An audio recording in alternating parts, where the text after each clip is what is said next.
खहा खालायाबासिनो एसटि होनायाव जोंहा आपत्ति गैया होननानै बेबायदि रिकमेन्डेसन हरदोंमोन आरो फैबाय थानाय 25 नभेम्बराव आसाम बिधान सभायाव थाखानाय एसटिखौ खहा खालायाबासिनो एसटि खालामनायनि जि रिकमेन्डेसन बेखौ उइथड्र खालामनानै एसटि खालायोब्ला थाखानाय एसटिनि खहा जागोन आरो बेबायदिनो जों अधिकारखौ होगोन होननानै दिनै आसामनि गिबि मन्थ्रिया स्पष्टयै बिथाङा स्टेटमेन्ट लाखिदों आरो बेयो जोंनि थाखाय साननो गोनां। आसाम बिधान सभायाव 22 जन एमएलएफोर दङ, ट्राइबेल एमएलए मन्थ्रिफोर दङ 7 स्पिकार दङ, डेपुटि स्पिकार दङ आरो एमएलएफोर दङ गुबुन गुबुन हानजानि गुबुन गुबुन पार्टिनि। दा बिथांमोना मा रल लायो बे 25 नभेम्बरावसो जों नुगोन। रुलिंनिफ्राय मा रल लायो, अपोजिशननिफ्राय मा रल लायो।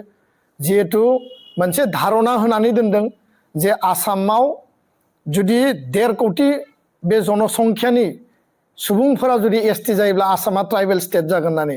भारतनि संबिधानाव कुनु खनायाव, कुनु आर्टिकलाव, कुनु सिडुलाव एसटि स्टेट बा ट्राइबेल स्टेट होननानै बेबायदि कनसेप्ट लिरनाय गैया। बे मोनसे भुवा धारना होनानै माने बांलादेशनिफ्राय रैखा खालामनो थाखाय एसटि खालामनांगौ बेबायदि परिबेसखौ दिनै तयार खालामनाय जों नुदों। दा बेखायनो मानगोनां आइ आफा रायजो राजा नोंथांमोन जुदि गोदानै मोनद' हारिखौ एसटि खालायोबा दिनै आनडिभाइडेड गवालपारानि खोथाखौ सिंजों सिं सावरायबाय थानाय जों खोनादों आरो दिनै मरान मटकनि खोथाखौ सिंजों सिं सावरायबाय थानाय खोनादों। टि ट्राइबनि 36टा जि ट्राइब जायखौ रिकमेन्डेसन खालामदोंमोन बे खोथायाबो दिनै सोलिबाय थादों। आरो बेबायदि जुदि जायोब्ला दिनै नाय माने कार्बि आंलं डिमा हासावनि खोथाखौ आं बुंथ'लिया, बिथांमोना हिलाव दङ, हिलनि थाखाय 6 शिड्युल होनाय जादों। किन्तु प्लेन्सआव बिटिसिआव बिटिआरआव जुदि मोनद' हारिया एसटि मोनोब्ला आहमा जोंनियाव फैया, आहमा लाबाय, मरान मटका जोंनियाव फैया, आहमा लाबाय, सुतिया जोंनियाव फैया। किन्तु कच राजबंसि आरो जोंनि जि आदिबासि बा टि ट्राइब जोंनि जायगायाव दङ बिथांमोना जुदि गोदानै एसटि जायोबा, इनक्लुड जायोबा जोंनि भिसिडिसिनिफ्राय जोंनि 40टा माने काउन्सिलनि समष्टिनिफ्राय मोनद' एसेम्ब्लि दि एसटि समष्टि दङ बिटिसि बिटिआरआव आरो गासै आसामाव 19टा दङ। आरो लोगोसेनो क'क्राझार लकसभा सीटआ दिनै एसटि, डिफुआ एसटि। डिफुआवथ' रावबो गेलेहैनाय नङा, किन्तु क'क्राझार लकसभायावथ' बयबो गेलेगोन।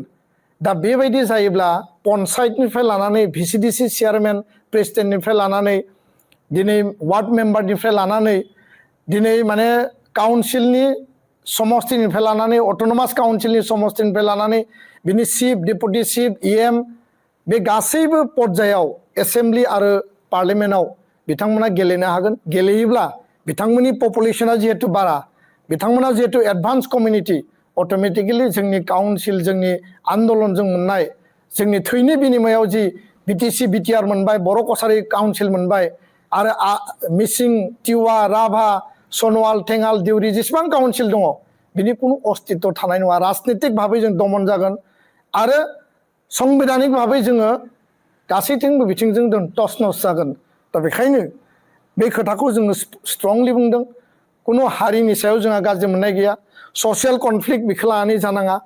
जायफोरा दाबिदों बिथांमोनाबो मिसकनसेपसन साननाङा।